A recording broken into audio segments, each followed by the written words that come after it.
یہ عبادت، میرے علی کا چہرہ دیکھنا بھی عبادت ہے۔ تو ایک صحابی نے کہا حضور جو نہ دیکھ سکے، فرمایا ذکر علی عبادت، ان کے لیے علی کا ذکر کرنا عبادت ہے، علی کا تذکرہ کرنا بھی ان کے لیے عبادت۔ حضرت علی کو دیکھا نہیں تھا، جوان کہتا جب میں آیا نا میں نے لوگوں سے پوچھا وہ بوڑھے مولا علی کدھر ہے جنہوں نے خیبر کا دروازہ توڑا تھا، بڑی شہرت ہے، کدھر ہے؟ کہتے حضرت علی صاحب نے بیٹھے تھے، مجھے کسی نے کہا وہ بیٹھے ہوئے۔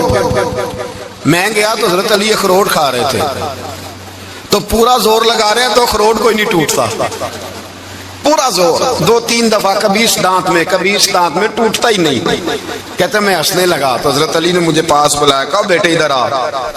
تو میں گیا تو کہنے لگے کیا سوچ رہا ہے؟ کہتے میں ڈر گیا، میں نے کہا حضور کچھ بھی نہیں۔ لیکن نہیں جو سوچ رہا تھا تو بتا۔ میں نے کہا نہیں کچھ نہیں۔ فرمانے لگے میں بتاؤں تو کیا سوچ رہا تھا؟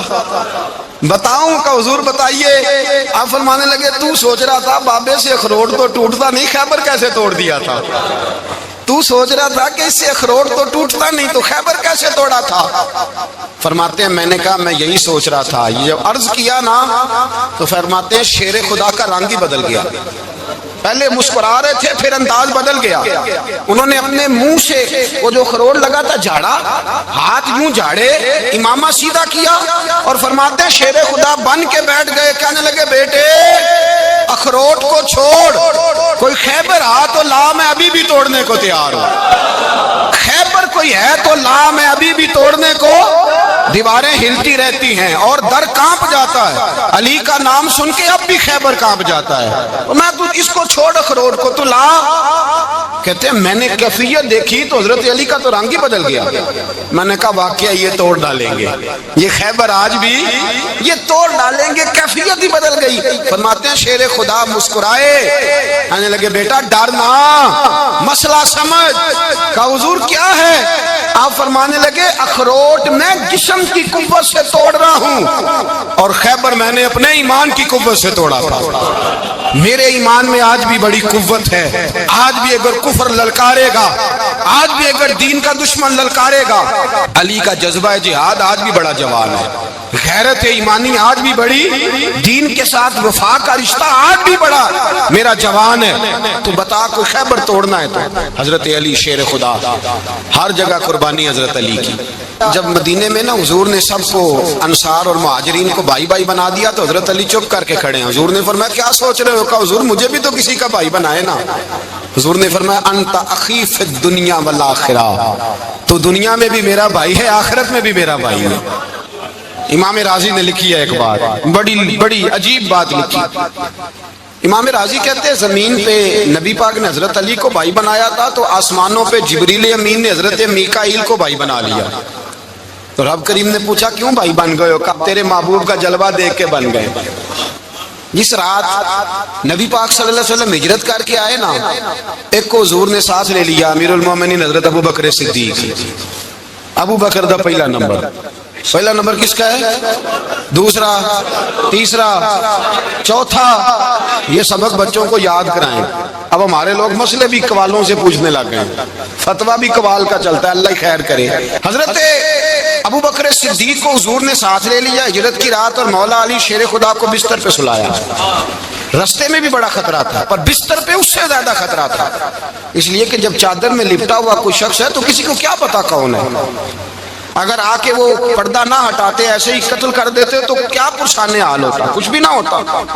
امام راضی کہتے ہیں رب کریم نے فرمایا جبرائیل میکائیل تم دونوں کہتے تھے ہم بھی بھائی بھائی بن گئے ہیں، بتاؤ تم میں سے کوئی ایک دوسرے پہ جان قربان کرے گا جان؟ فرشتے خاموش ہو گئے تو رب نے فرمایا اب نیچے ذرا جلوے تو دیکھو، علی میرے رسول پہ جان قربان کر رہا ہے، جاؤ دیکھو نا جا کے جلوے، تم تو بھائی بھائی بنے تھے۔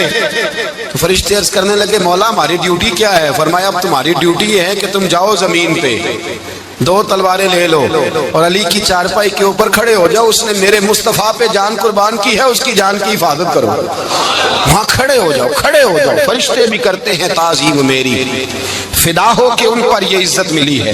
حضرت شیر خدا مولا علی ہر میدان میں اول، ہر جنگ میں پہل، السابقون السابقون اولئک المقربون۔ اللہ فرماتا ہے سبقت لینے والے سبقت لے گئے، آگے گزرنے والے آگے گزر گئے، اور یہی لوگ لوگ ہیں جنہیں رب کا قرب نصیب ہوا۔ حضرت علی نے مکان نہیں بنایا ساری زندگی، مکان نہیں بنایا، کوئی کاروبار نہیں کیا ساری عمر۔ اب اس پہلو پہ بھی ذرا غور کریں، حضرت علی رضی اللہ تعالیٰ عنہ نے کوئی بینک بیلنس نہیں بنایا۔ صحابہ کرام علیہم رضوان فرماتے ہیں بڑے بڑے رشتے آئے سیدہ فاطمہ کے لیے، بڑے بڑے امیر کبیر لوگوں، حضور نے فرمایا میں رب کے فیصلے کا انتظار کر رہا ہوں۔ ایک دن تینوں یار ان لوگوں کا خلوص دیکھے مولا علی کے ساتھ، حضرت ابو بکر، حضرت عمر، حضرت عثمان۔ حضرت علی ایک یہودی کے باغ میں مزدوری کر رہے تھے تو وہاں گئے اور جا کے کہا علی تو حضور سے سیدہ فاطمہ کا رشتہ کیوں نہیں طلب کرتا؟ تو حضرت علی کہنے لگے بھائیو نہ مکان ہے، نہ گھر ہے، نہ کچھ ہے، رشتہ کیسے مانگ لوں؟ کہا تو جا تو صحیح، ہمیں تو لگتا ہے رسول پاک تیرا انتظار کر رہے ہیں۔ مولا علی شیر خدا کہتے ہیں میں گیا اور جب میں حضور کی بارگاہ میں گیا تو انہوں نے مجھے یار تھے نا، تیار کر کے بھیجا، مجھے لفظ بھی سکھائے کیا کہنے ہیں، لیکن جب میں وہاں پہنچا نا تو میرے اندر طاقت ہی ختم ہو گئی بولنے کی۔ سلام لے کے تو حضور کے پاس بیٹھ گیا، حضور نے فرمایا علی کیسے آئے ہو؟ تو میں خاموش، پھر پوچھا کیسے آئے ہو؟ میں خاموش، پھر پوچھا کیسے آئے ہو؟ میں خاموش۔ کہتے دلوں کا حال جاننے والے رسول نے فرمایا علی فاطمہ کے لیے آئے ہو؟ فاطمہ کے لیے آئے ہو؟ تو حضرت علی کہتے ہیں میرا جواب بڑا نرالا ہے، میں نے کہا حضور وہ تینوں میرے پاس باغ میں گئے تھے، وہ تینوں گئے تھے، مجھے انہوں نے بھیجا ہے۔ کہتے رسول پاک مسکرا دیے، فرمایا علی انہوں نے نہیں تجھے بھیجا، رب کریم نے فاطمہ کا تیرے ساتھ نکاح کر دیا ہے، تیرے لیے فیصلہ ہو گیا ہے، فاطمہ کا تیرے حق میں فیصلہ ہو گیا۔ حضرت علی سیدہ فاطمہ کو بیاہ کے لے گئے تو حضرت زید بن حارثہ کے مکان میں، کوئی مکان نہیں۔ او بھائی تو دولت دیکھ کے بیٹی کی شادی کرتا ہے، سرمایہ دیکھ کے پھر دعا کراتا ہے، دعا کریں اللہ میرے داماد کو ہدایت دے دے۔ میرے رسول نے بیٹی کی شادی کی تقوی دیکھ کے، پرہیزگاری دیکھ کے، دینداری دیکھ کے اس شخص کو بیٹی دی جو السابقون السابقون کے درجے میں شامل، جو ان الذین آمنوا وعملوا الصالحات اولئک هم خیر البریہ کے درجے میں شامل، ان کو اپنی بیٹی دی۔ حضرت علی شیر خدا رضی اللہ تعالیٰ عنہ فرماتے ہیں کہ سیدہ فاطمہ الزہرا کو میں بیاہ کے لایا، سارے گھر کے کام حضرت فاطمہ نے کیے، میں مزدوری کرتا 2 گھنٹہ یا 1.5 گھنٹہ، زور سے عصر کے درمیان کام کرتے، 2 کلو کھجوریں ملی تو مولا علی نے اٹھا کے اپنی کمر پہ رکھی، باغ کا مالک کہنے لگا علی تھوڑا کام اور کر لو، فرمایا 2 کلو ہو گئیاں بڑی ہیں، 1 کلو میرے بچے کھائیں گے، 1 کلو مدینے کے غریب بچے کھائیں گے۔ تو کہا علی کل کیا کرو گے؟ فرمایا کل جو رب زندگی دے گا وہ روزی بھی دے گا۔ تو بندہ مشورہ دینے لگا، مشورہ بھی ہوتا ہے نا قریب سے، مشوروں والے بھی بڑی خرابی کرتے ہیں اللہ ماشاءاللہ۔ کہا علی جائز پیسے تو کٹھے کر لینے چاہیے، کیا حرج ہے، جائز کٹھے کر لیں۔ تو شیر خدا نے ایک جملہ کہا پر شیروں جیسا کہہ دیا۔ حضرت علی فرمانے لگے مال حرام ہو تو عذاب ہوتا ہے، حلال ہو تو حساب ہوتا ہے، لہذا نہ میں عذاب والا کام کرتا ہوں نہ حساب والا کام کرتا ہوں، میں کٹھے ہی نہیں کرتا، نہ بندہ حساب کے چکر میں پڑے نہ عذاب کے چکر میں پڑے، میں اس رستے جاتا ہی نہیں۔ مولا کائنات شیر خدا۔ اور بھائی حضرت سیدنا ابو ہریرہ رضی اللہ تعالیٰ عنہ فرماتے ہیں میں جب اس بات کو یاد کرتا ہوں تو آج بھی رو پڑتا ہوں۔ کون سی بات؟ فرمانے لگے میں کوفے کے بازار سے گزر رہا تھا تو مولا علی شیر خدا کوفے کے چوک میں کھڑے تھے اور ہاتھ میں زرہ پکڑی ہوئی تھی، وہ والی زرہ جو بدر میں بھی ان کے پاس تھی، وہ والی زرہ جو احد، حنین، خندق اور خیبر میں بھی ان کے پاس تھی، زرہ پکڑی حضرت علی نے اور شیر خدا کہہ رہے ہیں بھائیو میری زرہ خرید لو، میری زرہ۔ امیر المومنین ہے اس وقت، امیر وقت ہے، بادشاہ ہے، کوفے کے بازار میں، او بھائی میری زرہ خرید لو، یہ بڑی نسبت والی ہے، بدر احد حنین میں میرے ساتھ رہی۔ اور شیر خدا فرماتے کیا ہیں؟ فرماتے ہیں جب علی نے یہ لفظ کہے تو میری چیخیں نکل گئی۔ حضرت علی فرمانے لگے اگر میرے پاس نیا تامد خریدنے کے پیسے ہوتے تو میں اسے کبھی نہ بیچتا، نیا تامد خریدنے کے پیسے ہوتے تو میں کبھی نہ بیچتا۔ حضرت علی رضی اللہ تعالیٰ عنہ نے وہ زندگی گزاری، با پردہ، پرہیزگاری، درویشی، سادگی، ساری زندگی کسی کا شکوہ نہیں کیا مولا علی۔ مولا علی شیر خدا فرماتے ہیں، امام سخاوی نے القول البدیع میں لکھا ہے، فرماتے ہیں کہ حضرت عمر کا زمانہ مبارکہ تھا، میرا بڑا ہی دل کر رہا تھا سرکار کی زیارت کر. حضور کے وصال کو کافی سال بیت گئے, دل بڑا پریشان تھا. میں درود شریف پڑھتا پڑھتا سو گیا. میں نے خواب دیکھی کہ اللہ کے محبوب فجر کی جماعت کرا رہے ہیں. چر ہویا مینوں ترلے لیندیاں کدی موڑ میرے ول واگاں, جے خواب میری وچ ایک بار جے آویں میں ساری عمر نہ جاگاں. کہتے ہیں حضور نماز پڑھا رہے تھے فجر کی, 2 صورتیں سرکار نے پڑھی پر بزا ہی مڑا, بڑا ہی مزہ آیا, بڑا ہی مزہ. کہتے ہیں نماز مکمل کر کے نا تو سرکار نے صحابہ کی طرف رخ نور کیا تو ایک صحابی کھجوروں کا ٹوکرا لے کے آئے. یا رسول اللہ تازی کھجوریں پکیاں قبول کریں. حضور نے ایک کھجور اٹھائی, صاف کی, کھائی, باقی ایک ایک صحابہ کو بانٹی. حضرت علی کہتے ہیں 15-16 صحابہ کے بعد میرا بھی نمبر لگا. کھجور کھائی, کھجور کا نہیں دست مصطفیٰ کا بڑا مزہ تھا. کہتے ہیں بڑا ہی مزہ آیا. ابھی میں کھجور کھا ہی رہا تھا کہ مسجد نبوی میں اذان ہو گئی. مولا علی فرماتے ہیں آنکھ کھل گئی, اٹھ میں گیا پر کھجور کا ذائقہ میرے منہ میں ابھی بھی موجود تھا. اب اس پر پورا باب باندھا ہے شاہ عبدالحق الہ آبادی نے. وہ کہتے ہیں کہ حضور جس کو خواب میں کوئی چیز دیتے ہیں وہ حقیقت میں بھی اسے دیتے ہیں. وہ خواب میں نہیں ہوتی, وہ حقیقت میں ہوتی ہے. پورا باب ہے. بہرحال عنوان پہ رہنا چاہتا ہوں. حضرت علی فرماتے ہیں میں اٹھا, وضو کیا, سنت پڑھی, مسجد چلا گیا, جا کے صف میں بیٹھ گیا. عمر فاروق آئے جماعت کرانے. کہتے ہیں عمر نے نماز شروع کی تو مجھے جھٹکا تب لگا جب عمر نے بھی وہی سورت شروع کر دی جو خواب میں سرکار نے پہلی رکعت میں پڑھی. میں سمجھا اتفاق ہے, لیکن کہتے ہیں دوسرا جھٹکا جب لگا جب دوسری رکعت میں حضرت عمر نے وہ سورت پڑھی جو حضور نے خواب میں دوسری رکعت میں پڑھی تھی. کہتے ہیں میں اب بڑا پریشان ہوں کہ یہ بات کدھر کی کدھر جا رہی ہے. مولا علی شیر خدا فرماتے ہیں نماز مکمل ہوئی تو کھجوروں کا ٹوکرا بھی آ گیا. فرماتے ہیں اب تو میری حیرت کی حد نہ رہی. حضرت عمر نے ایک کھجور اٹھائی, صاف کی, کھائی, دوسرے صحابی کو, تیسرے کو, چوتھے کو, 15-16 صحابہ کو ملی, مجھے بھی دی. کہتے ہیں کھجور کھائی, مزہ بڑا آیا. حضور سے تو دوسری مانگنے کو دل کرتا تھا پر مانگی نہیں تھی, ادب تھا. عمر سے تو جرانا تھا نا اپنا. ان کا رشک دیکھیں, آپس میں رشک دیکھیں, حسد نہیں رشک. فرماتے ہیں جرانا تھا نا, تو میں نے عمر سے کہا یار ذرا ایک کھجور اور دینا نا ذرا ایک کھجور. تو کہتے ہیں جناب عمر فاروق نے کھجور اٹھائی, صاف بھی کی, میں سمجھا ملنے لگی ہے, اٹھائی بھی, صاف بھی کی, اور دوسرے صحابی کی طرف ہاتھ بڑھایا, میری طرف دیکھ کے ہلکا سا مسکرائے. فرمانے لگے علی ایسے نہ کر, اگر رات کو نبی پاک سے دوسری لیتا تو میں بھی سویرے تجھے دوسری دے دے. حضور سے دوسری لی نہیں, نبی پاک سے دوسری مانگی نہیں, تو میں کیسے دے دوں. خواب میری وچ آیا سی ماہی تو میں او دے گل وچ پا لیاں باواں, ڈر دی ماری اکھ بھی نہ کھولا, ڈر دی ماری, میں ڈر دی ماری اکھ, کیونکہ آئی یہ رات وصال دیوالی. ربا اے رات مکن نہ دیویں, اے رات مکن نہ دیویں. ڈر دی ماری میں اکھ بھی نہ کھولاں, کتے پھر بچھڑ نہ جاواں. میرے رسول پاک کے غلام رشک کرتے تھے, رشک. حضرت علی کہتے ہیں میں رویا تو عمر بھی رو پڑے. کہنے لگے علی جو رات تجھے نواز کے گئے وہ میرے اوپر بھی کرم فرما کے گئے. رشک کریں خدا را, چھوڑ دیں حسد کرنا. حضرت عمر جب نعرہ لگاتے نا تو کیسر کس طرح کانپتے. سفیر آتے روم کے ملنے کے لیے تو کہتے جاؤ عمر نفل پڑھ رہے ہیں, ٹائم کوئی نہیں. ایک دن اندر میٹنگ ہو رہی تھی, حضرت عمر میٹنگ میں بیٹھے تھے. آپ کے بیٹے ملنے آئے عبداللہ ابن عمر. ابا جی اندر آ جاؤ. فرمایا دروازے پہ کھڑا ہو, میں ضروری بات کر رہا ہوں, اندر نہ آنا. جناب عبداللہ ابن عمر کہتے ہیں میں دروازے پہ کھڑا ہو گیا. تھوڑی دیر گزری تو امام حسین بھی آ گئے. ایک حدیث میں, ایک روایت میں امام حسن کا لفظ بھی ہے. امام حسین آئے, آ کے عبداللہ ابن عمر سے کہنے لگے عمر فاروق اندر ہے؟ تو کہا وہ اندر تو ہے. تو کہا آپ کیوں دروازے پہ کھڑے ہیں؟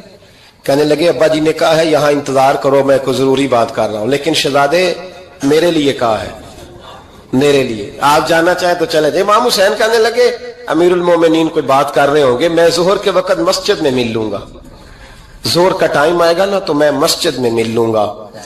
یہ کہہ کے چلے گئے. حضرت عمر باہر آئے تو حضرت عبداللہ ابن عمر سے کہا کہ کوئی آیا تو نہیں؟ عرض کی حضور حسین ابن علی آئے. حسین ابن علی. تو کہا اندر کیوں نہیں بھیجا؟ کہا میں نے کہا تھا بے شک چلے جائیں، لیکن وہ کہہ رہے تھے کہ میں ظہر کے وقت مسجد میں مل لوں گا۔ تو سیدنا عمر فاروق فرمانے لگے عبداللہ تجھے تیری ماں روئے، حسین کو کیوں واپس بھیجا؟ پھر عمر، دنیا داروں کے سامنے ڈٹنا، کھڑا ہونا عمر پہ ختم ہے، لیکن جو اندر کی بات ہے نا، روح کی، جو عقیدت کی بات ہے، جو وفا کا رشتہ ہے، اس کو کون سمجھے؟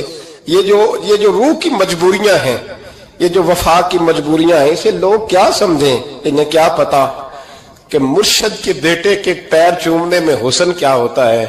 انہیں کیا پتا کہ جب استاد کا بیٹا گھر میں آتا ہے تو دل کرتا ہے مکان بیچ کے اسے دے دیں، اس کے باپ کی نیکیاں بڑی ہیں۔ جناب عمر فاروق دوڑے گئے، امام حسین کے دروازے پہ دستک دی، امام حسین باہر، کہا شہزادے یار ملنے آئے تھے، بغیر ملے کیوں آ گئے؟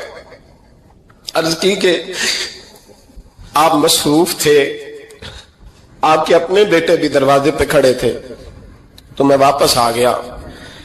امام حسین کہتے عمر جذبات میں آ گئے، سر سے پگڑی گر گئی، کہنے لگے حسین میرے بیٹے کا اور حسین کا کیا مقابلہ؟ کیا اس کی ماں کا نام فاطمہ الزہرا ہے؟ کیا اس کی نانی کا نام ختیجہ الکبریٰ ہے؟ کیا اس کے نانے کا نام محمد مصطفیٰ ہے؟ اور پھر سر سے پگڑی اتری تھی، اپنے بال زور سے پکڑ لیے، کہنے لگے حسین میں نا مکے میں اونٹ چرایا کرتا تھا اور ڈنڈوں سے مار کھاتا تھا اپنے باپ سے، یہ جو آج ساری دنیا میں عمر کے نعرے لگتے ہیں یہ تیرے نانے کا صدقہ ہے۔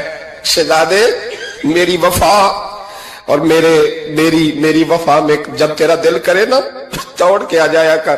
عمر تو لوگ، ایک دن امام حسین نے آ کے نا جناب فاروق اعظم سے کہا، خطبہ دے رہے تھے بچوں کی طبیعت شروع میں، پتہ نہیں کیا بات آئی امام حسین کے دل میں، کہنے لگے عمر نیچے اترو، یہ میرے نانا کا ممبر ہے۔ تو حضرت سیدنا عمر، سنو کبھی میرا بھی بچہ آ جائے تو میں کہتا ہوں اس کو پکڑو یار، بچوں کو تو نہیں نا جمعوں میں مطلب ذکر کیا جاتا، اترنا میرے نانے کا ممبر ہے۔ جناب عمر اتر کے نیچے کھڑے ہو گئے تو کہا جا کے اپنے نانے کے ممبر پہ بیٹھ۔ تو حضرت عمر رو پڑے، کہنے لگے شہزادے میرے نانے کا ممبر ہی کوئی نہیں ہے ہی نہیں، یہ ممبر یہ مصلی یہ تیرے نانے کی شان ہے، میرے نانے کا کوئی ممبر نہیں، تیرے ہی نانے کا ممبر ہے۔ تھوڑی دیر کھڑے رہے تو امام حسین کہنے لگے اچھا کوئی نہیں آپ کے نانے کا ممبر کا نہیں، کہا چلو پھر میرے نانے کے ممبر پہ بیٹھ جاؤ چلو خیر ہے، کوئی نہیں آپ کے نانے کا، کہا نہیں، تو کہا کوئی نہیں پھر میرے نانے کے۔ جب حضرت عمر بیٹھے تو بڑا شاندار جملہ کہا، فرمانے لگے میں ممبر پر مرضی سے نہیں بیٹھا تھا، مجھے ابو بکر نے بٹھایا تھا، اور پھر حسین کے کہنے پہ میں اترا ہوں، اب مجھے حسین نے بٹھایا ہے، اب کسی کی جرت ہے تو عمر کو اتار کے دکھائے، اب میں حسین کا تیری نسل پاک میں۔ یار کتنی بے شرمی کی بات ہے، لوگ امام حسین کو باغی کہے۔ حضور کا وصال ہوا نا تو امام حسن اور امام حسین کی عمریں ابھی 7 8 سال 9 سال کے بیچ تھی، تو حضرت مولا علی شیر خدا رضی اللہ تعالیٰ عنہ کے ساتھ امام حسن آئے مسجد میں، تو ممبر پہ بیٹھے ہوئے دیکھا حضرت ابوبکر صدیق کو، تو کہنے لگے نیچے اترنا میرے نانا کا ممبر ہے۔ بچوں کو بڑی پہچان ہوتی ہے نا ابا کے کپڑوں کی، سے پتا ہوتا ہے کہ یہ میرے نانا کا ہے، یہ میرے نیچے اترو یہ ممبر میرے نانا کا ہے۔ تو حضرت علی المرتضیٰ نے جلدی سے پکڑا اور پکڑ کے فرمایا ذرا حسین حسن یہ کیا کہہ رہے ہو؟ اب دیکھیں نا بچہ یہاں کسی کا شور کرے تو میں آپ کو جمعہ چھوڑ کے بچے کی تھوڑی سنوں گا، میں کہوں گا کہ بھائی ٹھیک ہو گیا بچے کو لے جاؤ ذرا اسے پیچھے کرو جمعے کے بعد بات کرتے ہیں، لیکن وہ تھے نا رسول اللہ کے نواسے، اور حضرت ابوبکر صدیق عظمت اور شان کو سمجھتے تھے، انہوں نے کہا نیچے اتریے میرے نانے کا ممبر ہے، تو حضرت صدیق اکبر نیچے اتر کے کھڑے ہو گئے۔ تو ایک جملہ، باقی بزرگوں نے بھی بڑا کچھ لکھا ہے، پر یہاں ایک بات شاہ عبدالعزیز محدث دہلوی نے لکھی ہے، حضرت صدیق اکبر رو پڑے، کہنے لگے حسن اگر ممبر تیرے نانا کا ہے تو ابوبکر بھی تو تیرے نانا کا ہی ہے نا، یہ کو باہر سے تو نہیں نا آیا، یہ بھی تیرے نانا کا ہے۔ تو حضرت امام حسن ہنسنے لگے، فرمانے لگے ٹھیک ہو گیا بیٹھ جائے ممبر پہ پڑھائیں جمعہ۔ سمجھ آ گئی ہے بات کی، پڑھائیں جمعہ، آپ کی بات کی مجھے سمجھ آ گئی ہے کہ اگر ممبر نانا کا ہے تو ابوبکر بھی تو انہی کا ہے نا جناب صدیق اکبر۔ نبی پاک علیہ السلام تشریف فرما ہے، حضور کے صحابہ کی ایک جماعت بارگاہ میں بیٹھی ہے، حضرت صدیق اکبر بھی حضور کے بالکل قریب بیٹھے ہیں، وہ آج بھی حضور کے قریب ہی ہیں، قریب بیٹھے۔ تو تو اچانک نہ محفل میں حضرت مولا علی شیر خدا تشریف لے آئے.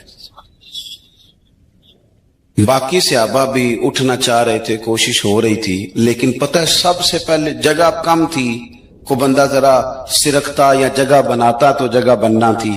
باقی بھی اٹھنا چاہ رہے تھے لیکن سب سے پہلے حضرت صدیق اکبر اٹھے. حضرت مولا علی کا بازو پکڑ کے تھام کے حضور کے قریب بٹھایا, خود ذرا تھوڑے سے پیچھے ہو کے بیٹھ گئے. اب بولا نہیں کوئی, وہاں لوگ کم باتیں کرتے تھے, وہاں لوگ بولا ہے پائے نظر ہوش میں آ, یہ کوے نبی ہے. آنکھوں سے بھی چلنا یہاں بے ادبی ہے, لباں تے موراں لگیاں بولن دی جاج بھول گئی, اوتھے زباناں تائیں کھولن دی جاج بھول گئی, تے جا کے مدینے اتھرو میرے سوال بن گئے. حضور کی بارگاہ میں وہاں کو بندہ بات کرے, اللہ نے پہنچایا سرکار کے قدموں میں, صد شکر میں پھر آیا سرکار کے قدموں میں.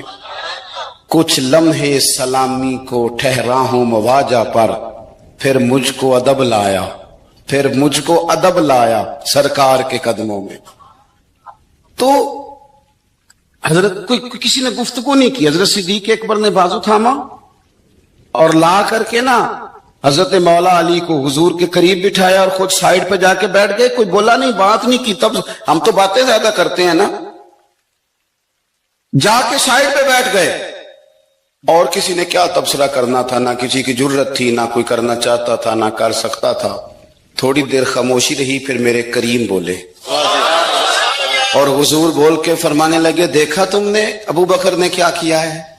اور پھر حضور فرمانے لگے, عزت والا ہی کسی کی عزت کو پہچان سکتا ہے, فضل والے ہی اہل فضل کو پہچانا کرتے ہیں. میں ذمہ داری سے کہتا ہوں کہ مولا علی کی شان کو اگر سمجھ سکتے ہیں تو ابو بکر صدیق سمجھ سکتے ہیں, اور حضرت صدیق اکبر کا مقام اگر کوئی جان سکتا ہے تو مولا علی ہی جان سکتے ہیں. آج ہم ذکر کر رہے ہیں نا امام حسین کا, امام حسین رضی اللہ تعالیٰ عنہ, میرے جیسے بندے کی تو زبان نہیں اس قابل نہیں کہ ان کا نام لے سکے. کہاں سیدنا امام حسن اور کہاں سیدنا امام حسین اور کہاں ہم لوگ, ہماری حیثیت ہے. ہم تو یہ تو وہ لوگ ہیں جن کا نام ذریعہ نجات ہے, جن کا تذکرہ ذریعہ نجات ہے. یہ سارے اسی دریائے محبت کی نہریں ہیں جس کو مدینے والے محبوب نے اپنے دستے مبارک سے چلایا ہے. حضرت امام حسین رضی اللہ تعالیٰ عنہ یہ حضور کی اولاد پاک ہیں. پیروں کو نا تھوڑی مٹی لگ گئی, عمر جوانی کی تھی, داڑھی مبارک ساری سیاہ تھی, کالی تھی. حضرت ابو ہریرہ ان سے سالوں بڑے تھے, امیر المومنین فی الحدیث. حضرت ابو ہریرہ نے دیکھا کہ امام حسین کے مقدس قدموں کو مٹی لگ گئی. کسی سے بھی کہا جا سکتا تھا ذرا امام صاحب کی توجہ کرانا, یہ ذرا مٹی اتار دینا, لیکن حضرت ابو ہریرہ جھٹ سے اٹھے, اپنی پگڑی کھولی, اس کا پلو لیا اور حضرت امام حسین کے پیروں سے مٹی صاف کرنی شروع کر دی. کیوں کہ اہل فضل ہی کسی کی فضیلت کو جان سکتا, عزت والا ہی کسی کو عزت دیتا ہے. جس کے پاس وقار ہو, او میرے سنگیو, لوگوں کی باتوں میں نہ آنا, یہ تمہیں الجھا دیں گے, یہ تمہیں تفریق میں ڈال دیں گے, یہ انتشار برپا کریں گے. یہ وہ حسین جماعت ہے جو حضور کے سامنے بیٹھا کرتی تھی. ان سے پیار کرنا, ان سے محبت کرنا. آپ کبھی ترمذی کی ایک حدیث پڑھے تو مر جانے کو جی کرتا ہے. حضور نے فرمایا تھا, میرے صحابہ کے بارے میں اللہ سے ڈرنا, میرے بعد انہیں اپنی زبانوں کا نشانہ نہ بنانا. کاش کوئی ان جملوں کا درد سمجھ سکے. فرمایا رب سے ڈرنا, اور کریم فرمانے لگے جس نے ان سے محبت کی میری محبت کی وجہ سے محبت کی, اور جس نے ان سے عداوت رکھی میری وجہ سے رکھی. کبھی بھی کسی میں, اور جو حضور کی اولاد ہے, صحابہ کرام نے ایک جگہ کچھ نذرانہ جمع کیا اور جمع کر کے کہا کہ حضور کی بارگاہ میں پیش کرنا ہے. اخراجات بہت زیادہ ہیں اور ظاہری وسائل اس ترتیب سے نہیں ہیں. یہ نذرانہ ہر مہینے پیش کرنا ہے. جب وہ لے کے حضور کی بارگاہ میں گئے نا تو اللہ نے قرآن نازل کر دیا. فرمایا محبوب ان سے کہہ دو لا اسألکم علیہ اجرا, میں تبلیغ دین پر تم سے کوئی اجر نہیں مانگتا,